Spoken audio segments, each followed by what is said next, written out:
My Cousin Vinny is almost indisputably the best legal comedy ever made, and it's absolutely hilarious, but it's also incredibly realistic. And I sat down with Launer, the writer of My Cousin Vinny, to find out all the secrets of how he wrote it and how he got it right. Now, by the way, there is a special extended version of this interview that is almost twice as long, available only on Nebula, which you can access at the link below. What was the premise of the sequel? Curtains open up, and we're in the Old Bailey, and we see Vinny, and he's carrying a brown paper bag, and Vinny takes off his jacket, puts it in the paper bag, and then pulls something out of there, which is a barrister's robe, and then he pulls on a barrister's wig. Then the defendant is brought in, and it's Mona Lisa Vito. You think I'm hostile? Now wait till you see me tonight.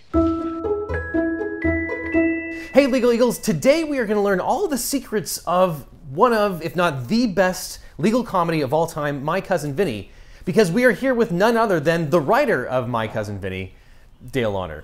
Dale, thank you so much for joining us and for giving us your time here. Great, looking forward to it. So I almost don't know where to start because lawyers and I think lay people love My Cousin Vinny. It's a classic, both a classic movie and one of the greatest legal movies of all time. Let's, I guess, start with your background. You are an extremely accomplished screenwriter. How did you get started? Where did that come from? I liked movies, and I remember talking to a friend of mine, and she asked me, what'd you do last night? So I said, well, I went to a movie. And she said, well, you go to a lot of movies. And I feel a little guilty about that. I guess I feel a twinge of shame for going to so many movies, you know. And then I felt, why should I be ashamed? I like movies. And I remember in college, there were so many different majors, and there was something called radio, TV, film, right? And I thought, boy, if I was an RTVF major, if I was a film major, I could go all the movies I want without shame, right? As a matter of fact, I would have to make a concerted effort to see more movies. And that would be like homework, research. And that's what I did, is I changed my major, and my grades shot up. And then I was inspired by Woody Allen's Take the Money and Run. I was inspired because I didn't think it was that good. I didn't think it was that funny. And I thought, I could do that. I wasn't sure if I could be funnier, but I think it'd be that funny. Well, let's talk about My Cousin Vinny itself. Where did that idea come from? When I was 19, I went backpacking through Europe. You would meet different people from around the world, and I met actually a couple of girls from LA. They were older women, 25-year-old girls. And one was Andy Reifman. We remained friends, and when I came back to LA, I met her fiance, Fred Fenster. Fred told her, why don't you take a trip to Europe? I need to study for the bar. And so when I met him, he had taken the bar, and I asked Fred, what happens if you don't pass? He said, you take it again. What if you don't pass then? Take it again. Well, how many times can you take it? As many times as you want. Well, how many times has somebody taken it, failed, and finally passed? And he says 13 times. I find it interesting how law students seem to know that number. Nope. For me, 6 times was a charm. And I said, wouldn't it be funny? You're driving through the Deep South and you are arrested for a murder you didn't commit, and the only lawyer you can use is that guy. Great, who? My Cousin Vinny. So that was the basis, and I wasn't even a film major at the time. Oh, wow. So later, that became one of my first movie ideas. I was introduced to this comedian, Sam Kinison. Mm-hmm. And Sam Kinison was really good with hecklers. You know, I mean, he would humiliate them. And I thought this would be fun for that movie, you know, to have a lawyer who will humiliate his witnesses, you know, at least the ones he needs to beat up on. Then I got an overall deal at Fox, a 3-picture deal. And at one point, I had to go in and pitch something to him. So I pitched them 2 stories. The other was called Joe Safety, and this one, I don't even know if I had a title for it. What would become My Cousin Vinny? What would become My Cousin Vinny, exactly. So they picked Joe Safety. And I said, I don't want to write that one. I want to write this one. He said, okay. So I wrote Vinny. Yeah. The 3-picture deal at Fox, so did that start with Ruthless People and then started with Love Potion number 9. Okay. Then I wrote My Cousin Vinny. I actually wanted to direct My Cousin Vinny, but they got the script and they just, no, we need to make movies, you know. I'm producer on it. I did not have much influence on that movie, you know, other than the screenplay, which is a huge amount of influence. When you were writing it, did you have actors in mind for the characters? Yes and no. It's kind of a good rule not to do that, because then you're going to pick up from something that they did in another movie. Ah. I'm trying to think when I wrote it. It's possible Robert De Niro, but there's also a friend of mine, a drummer in a band, who's 6'5", scary looking guy, sweet as can be, kind guy. That's what I wanted for Vinny. Vinny is supposed to be 6'4", possibly an ex-boxer, and a guy who is smarter than he realizes. He's not sure he is smart, largely because he's dyslexic. But the idea he was supposed to walk into a courtroom and actually be a kind of scary looking guy. I mean, if he was 6'5", if he was 6'8", it would have been great, you know? And a guy who talks like this, you know? So I couldn't really pick out one actor that suits that, because Robert De Niro is, I don't know, 5'10" or 5'11", you know? He's not a big, towering, scary looking guy, but he can look tough, you know? So we had a meeting about casting. And so, who's your first choice for Vinny? And I said, Robert De Niro. And Roger Birnbaum did this. He did this. You know, it's just De Niro's movies, they don't make money, and he's not funny. But later, they came up with Joe Pesci, and I said, well, he's not wrong for it, you know, but I just imagined somebody who was like 6'4". So I did not think Joe could be an intimidating character. But he was cast, and then Goodfellas came out. I was going to ask whether that preceded or postdated Goodfellas. Preceded it by a few months, you know, I think. I don't know, but it was, but when he saw that, I go, okay, forget that. Yeah. Okay, he can pull that off, you know. I can understand the impetus to want this sort of stereotypical giant, you know, leather-clad bouncer New Yorker type. Yeah. But I think it's kind of funny to go with the complete opposite direction of like 5'5", 5'6" Joe Pesci. Yeah, it's still a fish out of water. Yeah, you know. I mean, that's the guy who talks like this in the South. You know. Do I have to kill you? What if I was just to kick the ever-loving shit out of you? That's still what makes it work. I mean, in my mind, look, just make sure he's dyslexic. That got cut. In the movie, Vinny is kind of floundering, and then there's a certain point where he's not floundering anymore. Right, exactly. It's explained more if you understand he's dyslexic. If you know he's dyslexic, and then the next scene, the judge gives him a book that thick on criminal court procedure in Alabama, read it over the weekend.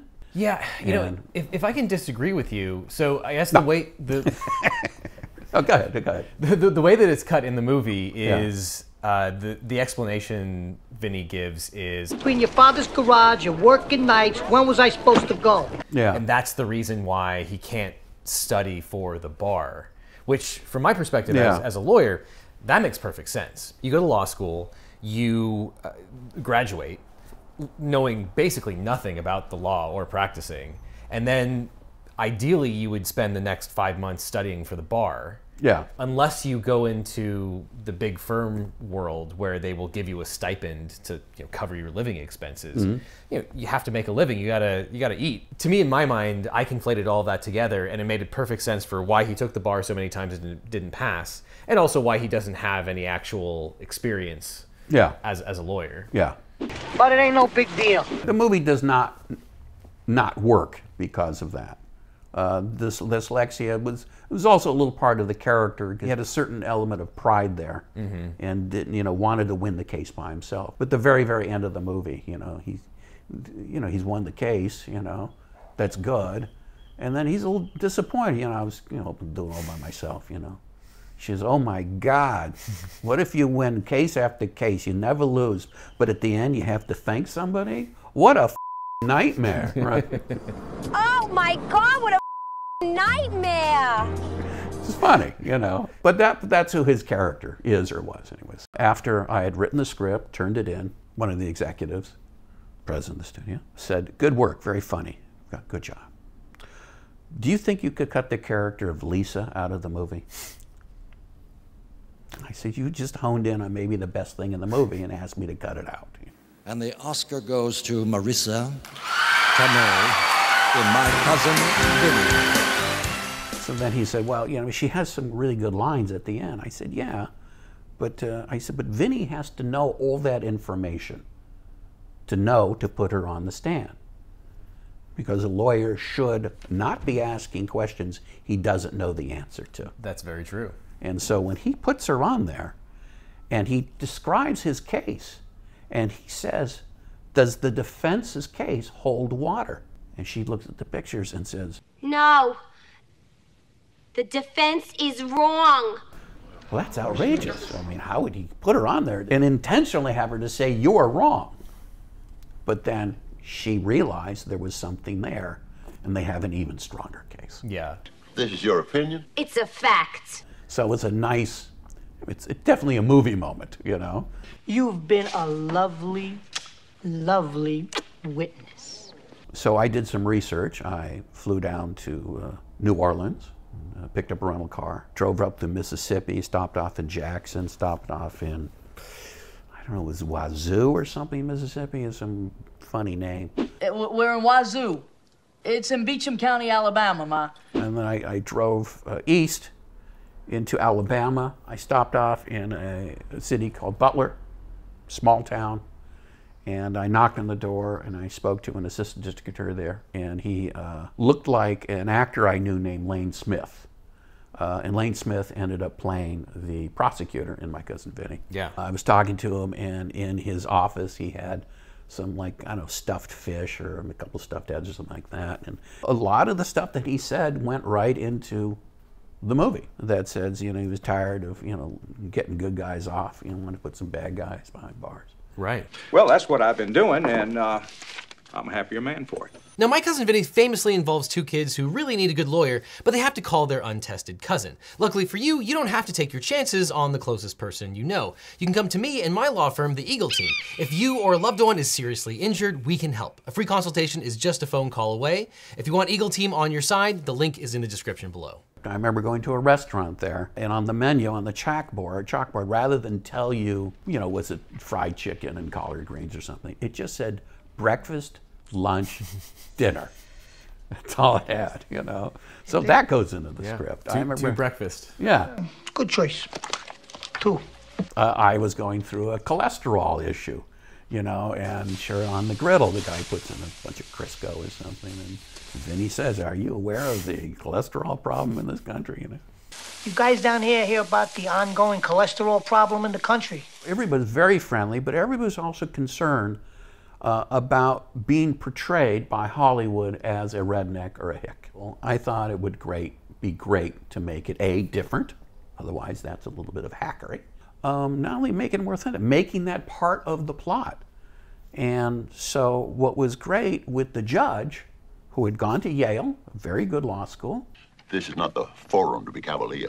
He is a little sensitive by how Southerners are portrayed in the North. But what we do have is every bit as sophisticated a system of justice as they do in the rest of the country. And lets him know that we're down here, we're going to stick to the letter of the law. I advise you, sir, when you come into my courtroom, you ought to know the letter of the law. I'll react harshly when you don't. Which is great and sets up the movie because Vinny doesn't know what he's doing, right? Yeah. And the judge says, I'm going to be tough on you. Yeah. Because he's assuming this guy, you know, comes from a place where he's going to look down on. Yeah. Don't think being from New York, you're going to get special treatment. I shouldn't.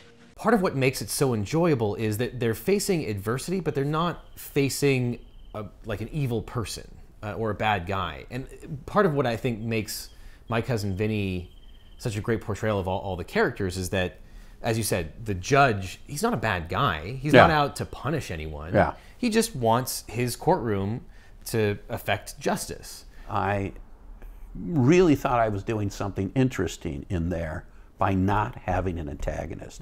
And I made a point of that when I wrote it. I would love to hear this. So would I. I could see the director fell to the temptation of making that a little fungible.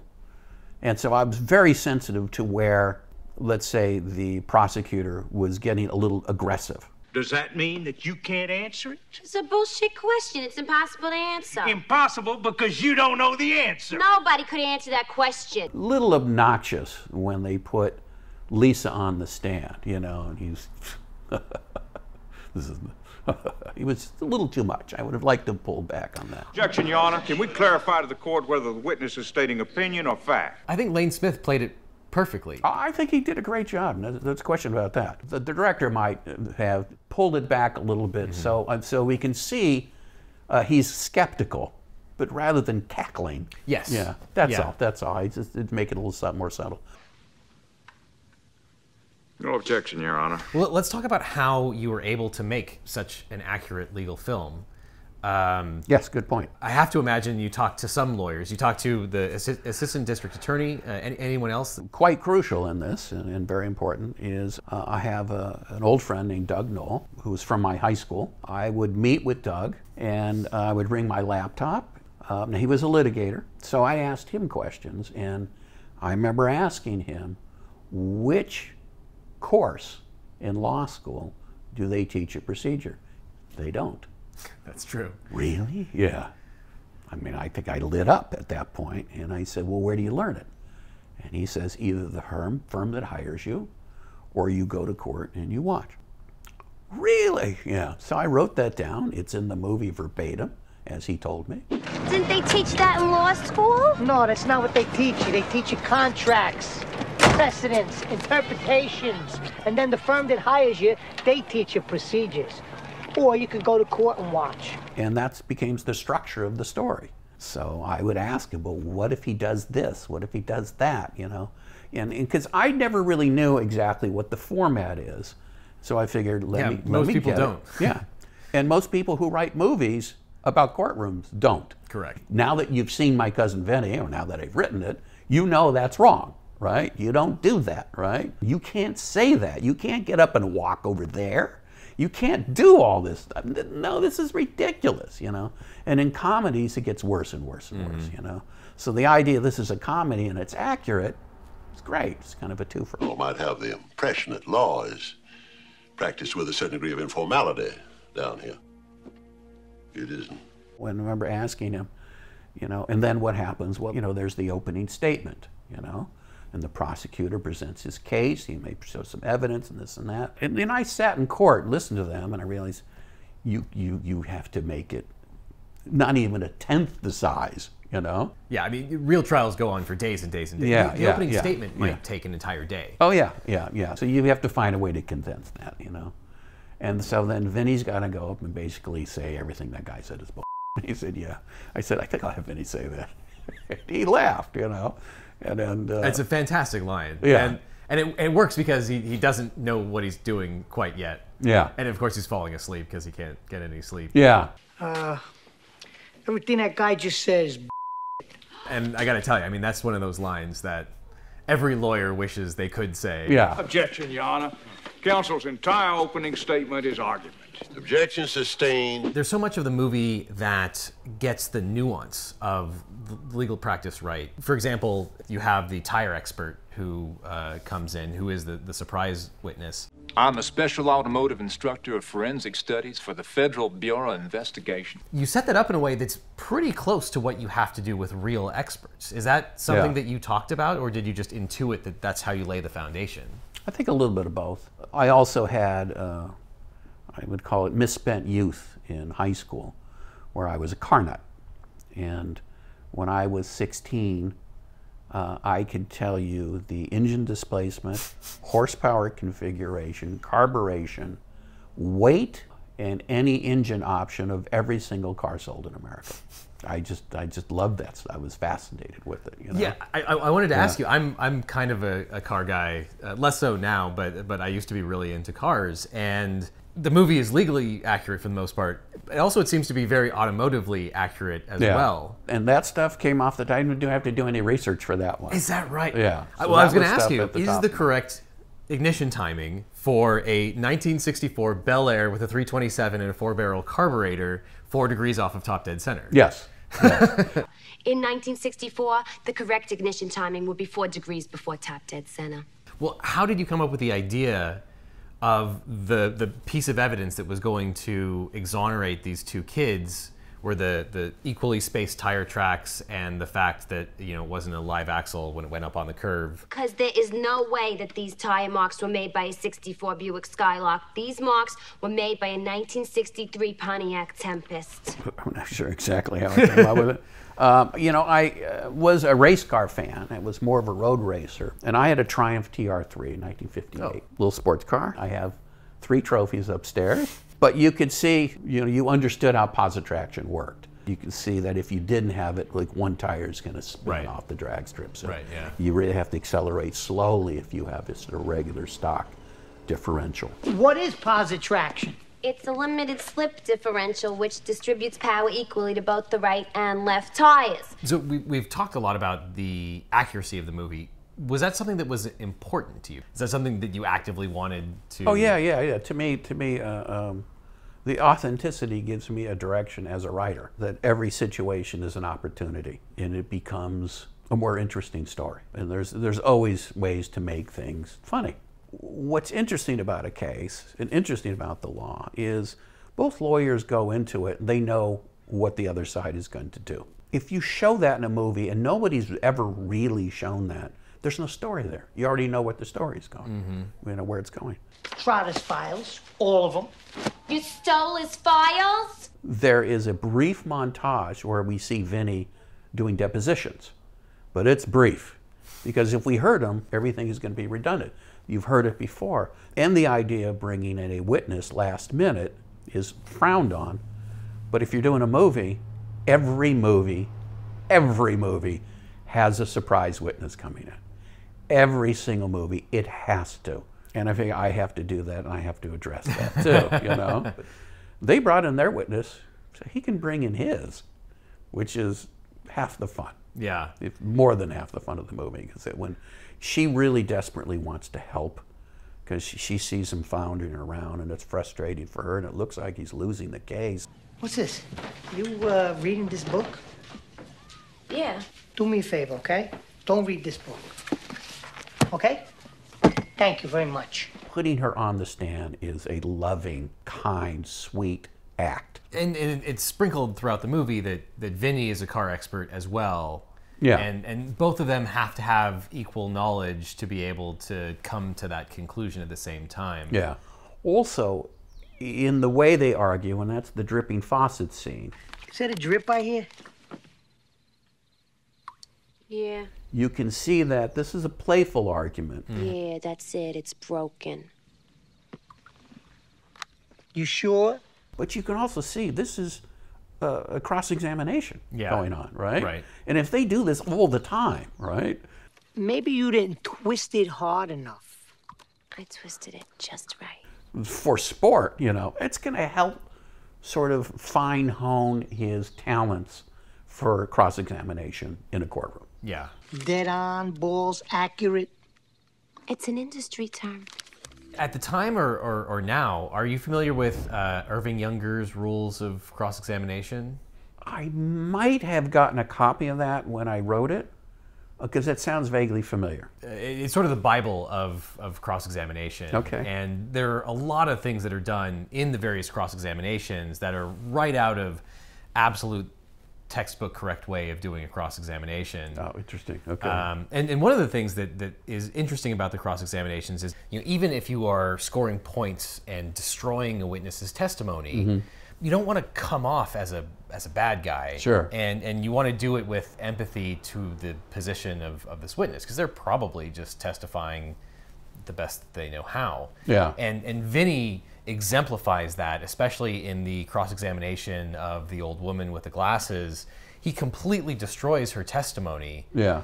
Thinking of getting thicker glasses. But he's not the bad guy there. Yeah. And you feel a little bad for the woman, but it's not because he destroyed her, it's because she just wasn't up to the task at hand. See, she seems sweet, and she could be wrong. You know, it's just her glasses, so he doesn't need to embarrass her. There's one scene in there which I have been told is now occasionally used in court. The actor's name is Rain or Shine, and he's kind of a dim guy, And Rain or Shine played him perfectly. It's maybe my favorite scene in the movie. What is this rusty, dusty, dirty-looking thing over your window? It's a screen. Someone told me that it shows up in court, that it's not uncommon for people to use with an eyewitness. That apparently they came out of my cousin Vinny. This dirty window, this crud-covered screen, these trees. I guess I would call it fact stacking. That is absolutely textbook, that there's no way that he can contradict what is this thing? It's a tree. What is a tree covered in? Leaves. Yeah. And it's absolutely perfectly logical. And of course, it's a little simplistic. Yeah. But what you're doing is you're making sure that the jury is hearing you. You're hitting it 5, 10 times. Yeah. It's not the same thing because you can't ask the same question over and over again. Sure. But you can ask the series of questions that really hammers home the point. Yeah. And that is, honestly, it's one of the best portrayals of a good cross-examination that is out there. Yeah, great, thank you. Thank you. Thank you. It's fun to write, you know, it's fun to write. Well, I suppose.